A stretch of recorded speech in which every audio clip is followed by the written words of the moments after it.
नमस्कार बंधुगण मु अमरेंद्र जेना स्वागत जनाऊँ आम चैनल जानवा कथा को बंधुगण सब्सक्राइब बटन उपर क्लिक करने को भूलु ना और पाखे बेल आइकन को क्लिक करनी याद्वारा जेकोसी नूतन वीडियो मुझे अपलोड करी आपने प्रथम देखिपारे और मो चैनल माध्यम बहु किसी शिक्षण जिनस आपने शिखा पाइबे।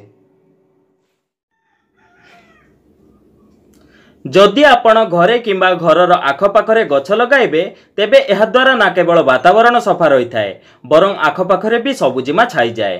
एहा व्यतीत घरर आखपाखरे गछ लगाइबा द्वारा घरे रहुतुबा लोकमानंकु सबुबेले सकारात्मक ऊर्जा मिले। बहु लोकंकु गछ लगाइबा बहुत पसंद थाए किंतु किछि भूल जोगु सेमाने गछ लगाइबारे सफलता पाआंती नाही। एथिपाई आज मु आपनकु सबुठु भलो उपाय कहिबी जहा द्वारा आपण घरे भलो भाबरे गछ लगाइ परिबे। आजिरो विषय वस्तुटी हैला कोन आपण जानिछंती कदली एवं अंडा को माटी तळे पोतिबा द्वारा कोन हुए। तेबे चलंतु बंधुगण एही सुंदर विषय वस्तुटी को आलोचना करिबा। बहुत लोक घरे गछ लगाइबा पूर्वरु माटी को उर्वर करिबा पई बहुत प्रकारर केमिकल्स एवं दामी सारर उपयोग करिथांती किंतु एमिति नुहे जे केवल केमिकल द्वारा ही भूमि को उर्वर करि हेबो।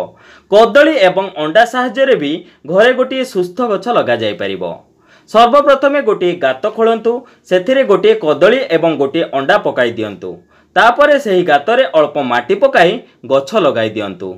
एहा द्वारा अंडारे मौजूद कैल्शियम एवं प्रोटीन तथा कदली रे मौजूद पोटासियम गछ को सुंदर भावरे बढ़िबारे एवं सुस्थ रखिबारे सहाय्य करिथाए। एमिति करिबा द्वारा कोनोसी प्रकारर केमिकल्स रो आवश्यकता पड़िबो नाही एवं गछ सुंदर भावरे ग्रोथ करिबो।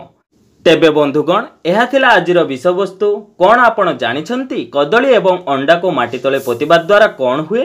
आशा करुच्ची मोरी भिडियोटी आपण मानक भल लागिबो। मोरी भिडियोटी जदि आपण मानक भल लागे ताहले सब्सक्राइब बटन उपर क्लिक करी मो चैनल को सब्सक्राइब करि नियंतु। एहा द्वारा जेकोसी नूतन वीडियो मु अपलोड करबी ताहा आपण माने प्रथमे देखि परिबे एवं मो चैनल माध्यम रो बहु किछि शिक्षण जिंस आपण माने शिखिबा को पाइबे। तेबे बंधुगण आज पई एतिकी पुणी देखा हेबो एक नूतन सुंदर अध्याय। धन्यवाद।